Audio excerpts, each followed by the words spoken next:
હાસોટ તાલુકાના ખરજ ગામમાં કાકા સસરાના ઘરમાંથી ₹2.70 લાખના ઘરેણાંની ચોરી થઈ છે. આ ચોરી સગા ભાઈની પુત્રવધુ નિવેદિતા વસાવાએ કરી હોવાનું સામે આવ્યું છે. બનાવની વિગતો અનુસાર મૂળ ચીકદા ગામના અને હાલ ખરજ ગામના દાદરી ફળિયામાં રહેતા જેઠિયાભાઈ વસાવાના ઘરે તેમના સગા ભાઈની પુત્રવધુ નિવેદિતા વસાવા મુલાકાતે આવી હતી.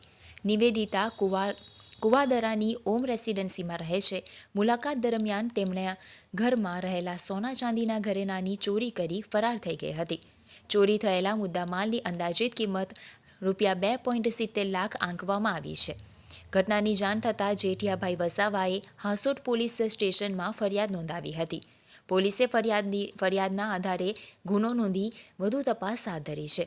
આરોપી નિવેદિતાએ ચોરી કર્યા બાદ 3 આઈફોન, નવા સોફા અને ફ્રીજ ખરીદ્યા હતા. આ ખરીદીના આધારે શંકા જતા ચોરીનો સમગ્ર મામલો બહાર આવ્યો હતો. હાસોટ પોલીસે મહિલા આરોપી નિવેદિતા વસાવાની ધરપકડ માટે કાર્યવાહી શરૂ